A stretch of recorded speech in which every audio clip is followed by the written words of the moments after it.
ناظرین السلام علیکم، میں ہوں ذیشان علی۔ پروگرام اسلامک کیلنڈر میں آپ کا خیر مقدم ہے۔ جیسا کہ آپ جانتے ہیں کہ اسلامک کیلنڈر پروگرام میں ہم مہینوں کی اہم تاریخوں کے بارے میں بات کرتے ہیں۔ تو آج ہم بات کریں گے 15 رمضان المبارک سن 3 ہجری کے سلسلے سے، یعنی 15 رمضان سن 3 ہجری وہ تاریخ ہے کہ جب آغوش فاطمہ زہرا سلام اللہ علیہا میں امامت کا چاند نمودار ہوا۔ کائنات میں دوسرا امام آیا، آغوش امامت میں جنت کا سردار آیا۔ یہ وہ بچہ جو فرزند رسول کہلائے، رسالت بھی جس پر ناز کر رہی تھی۔ کیا کہنا اس مولود کا کہ جس کے جد بزرگوار رسول اکرم اور جدہ ماجدہ خدیجۃ الکبریٰ ام المومنین، جن کے والد کائنات کے پہلے امام اور ساقی کوثر امیر المومنین علیہ السلام ہیں، اور جن کی ماں صدیقہ طاہرہ فاطمہ زہرا سلام اللہ علیہا، اور جس کا نام حکم خدا سے حسن رکھا گیا۔ اور امام حسن علیہ السلام کے القاب میں تقی، طیب، سبت، سید، ناصح اور امین ہے۔ رسول خدا صلی اللہ علیہ وآلہ وسلم کو اپنے اس فرزند سے اس قدر محبت ہے کہ دنیا کو ان کی فضیلت سے بچپن میں ہی آگاہ کر دیا۔ کبھی فرزند رسول کہہ کر پہچنوایا تو کبھی جنت کا سردار کہہ کر پہچنوایا، کبھی ان کی خواہش پر رسول ناقہ بنے۔ علامہ مجلسی فرماتے ہیں کہ امام حسن علیہ السلام کا یہ معمول تھا کہ آپ انتہائی کمسنی کے عالم میں بھی اپنے نانا پر ہونے والی وحی کو یاد کر لیا کرتے تھے اور اپنی ماں کو آ کر گھر سنایا کرتے تھے۔ جب یہ بات جناب زہرا سلام اللہ علیہا نے حضرت علی علیہ السلام کو بتائی تو حضرت علی علیہ السلام نے حضرت امام حسن علیہ السلام کے منہ سے وحی کی ترجمانی سننے کی خواہش ظاہر کی، اور آپ امام حسن علیہ السلام کے آنے سے پہلے ایک روز گھر میں ایک گوشے میں آ کر بیٹھ گئے۔ امام حسن علیہ السلام حسب معمول آئے اور اپنی مادر گرامی کی آغوش میں بیٹھ گئے، اور نانا نے جو خطبہ وحی سنایا تھا وہ سنانے لگے۔ لیکن تھوڑی ہی دیر میں عرض کی، مادر گرامی، آج وحی ترجمان میں لکنت اور بیان مقصد میں رکاوٹ ہو رہی ہے۔ مجھے ایسا معلوم ہوتا ہے جیسے میرے بزرگ محترم مجھے دیکھ رہے ہیں۔ یہ سن کر حضرت امیر المومنین علیہ السلام نے آ کر امام حسن علیہ السلام کو آغوش میں اٹھا لیا۔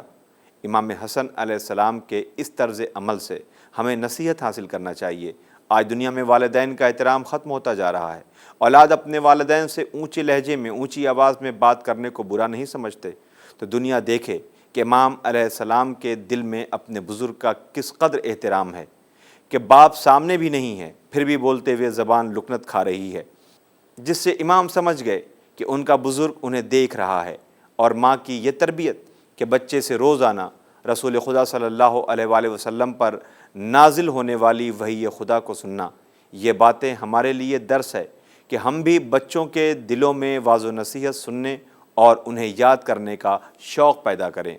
ناظرین، یہ تو بچپن کا واقعہ تھا، لیکن امام حسن علیہ السلام کی پوری زندگی ہمارے لیے نصیحت آمیز ہے۔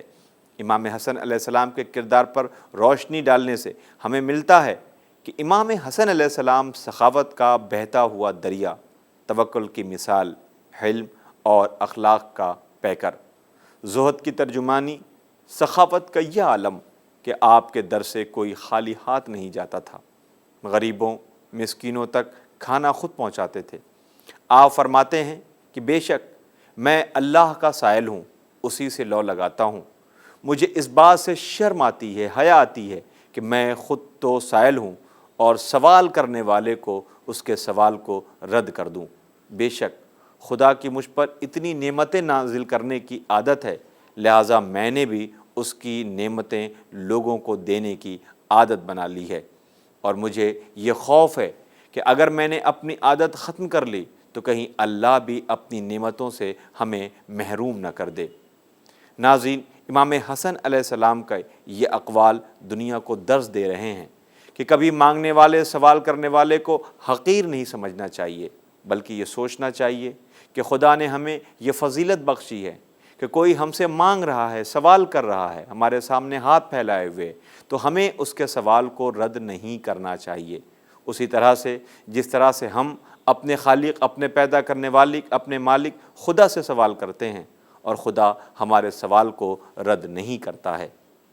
ناظرین، اگر ہم حضرت امام حسن علیہ السلام کے اخلاق کو دیکھیں تو امام حسن علیہ السلام بہترین اخلاق کے مالک تھے۔ آپ کو اپنے جد رسول خدا کے بلند اخلاق وراثت میں ملے، جو اپنے اخلاق میں تمام انبیاء پر فضیلت رکھتے تھے۔ مورخین نے آپ کے اخلاق کے بارے میں لکھا ہے کہ امام حسن علیہ السلام کو کبھی غصہ نہیں آتا تھا۔ کوئی آپ کو کتنی اذیت ہی کیوں نہ پہنچائے، آپ کبھی ناراض نہیں ہوتے۔ لوگ سامنے آ کر آپ کو برا بھلا کہتے مگر آپ خاموش رہتے۔ جیسا کہ ایک واقعہ بھی ملتا ہے کہ ایک بار آپ کہیں جا رہے تھے، راستے میں شام سے آیا ہوا ایک شخص ملا اور اس نے امام علیہ السلام کو برا بھلا کہنا شروع کر دیا۔ آپ نے اس کا کوئی جواب تو نہیں دیا۔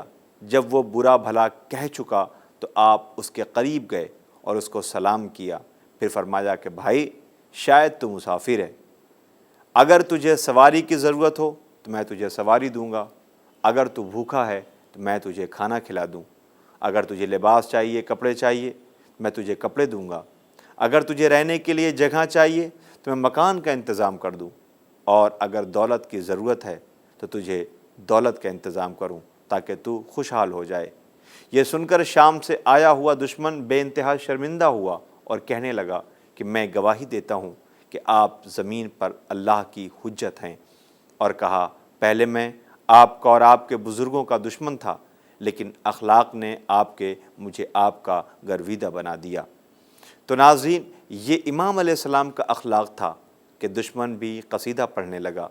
لیکن آج اگر امام علیہ السلام کی جگہ کوئی عام انسان ہو، اس کی برائی کے بدلے برائی سے ہی وہ کام لے گا اور بات قتل و غارت گری تک پہنچ جاتی ہے۔ اسی لیے امام حسن علیہ السلام فرماتے ہیں کہ بہتر یہ ہے کہ اپنے دشمن پر غلبہ حاصل کرنے سے پہلے اپنے نفس پر قابو پالو۔ یہ امام علیہ السلام کا ہمارے لیے ایک بہترین قول ہے کہ ہمیں اگر کوئی ذرا بھی برا بھلا کہتا ہے تو ہم فوراً طیش میں آ جاتے ہیں اور سخت سے سخت جواب تلاش کرنے لگتے ہیں، اور چھوٹی سی بات بڑھ کر ایک بڑے جھگڑے کی صورت اختیار کر لیتی ہے، اور اس سے دشمنوں کی تعداد بڑھتی جائے گی اور دوست ختم ہوتے جائیں گے۔ امام حسن علیہ السلام یہ بھی فرماتے ہیں کہ سب سے بیچارہ شخص وہ ہے جو اپنے لیے دوست نہ بنا پائے۔ اسی لیے امام حسن علیہ السلام پہلے اپنے نفس کو قابو کرنے کے لیے کہہ رہے ہیں۔ اگر ہمارا نفس ہمارے اختیار میں ہوگا تو ہم بڑے سے بڑے جھگڑے کو ختم کر کے ماحول خوشگوار بنا دیں گے، جس سے لوگوں کے دلوں میں عزت محبت بڑھ جائے گی۔ امام حسن علیہ السلام نے مکارم الاخلاق کے سلسلے میں ایک بہترین خطبہ دیا ہے۔ آپ فرماتے ہیں کہ جان لو، عقل محافظ ہے، حلم زینت ہے، وفاداری مروت ہے، جلد بازی بیوقوفی ہے، اور بیوقوفی کمزوری ہے۔ جس نے اپنے بھائیوں کو کمتر سمجھا، اس نے ان کی محبت سے ہاتھ دھو لیا۔ وہ ہدایت یافتہ لوگ ہی نجات پائیں گے جو اپنی موت اور اپنے رزق کے بارے میں ایک لمحے کے لیے بھی خدا پر کسی طرح کا کوئی الزام نہیں لگاتے۔ وہ صاحب مروت لوگ ہوتے ہیں، ان کی حیا کامل ہوتی ہے، وہ صبر کیے رہتے ہیں یہاں تک کہ ان کو ان کا رزق مل جاتا ہے۔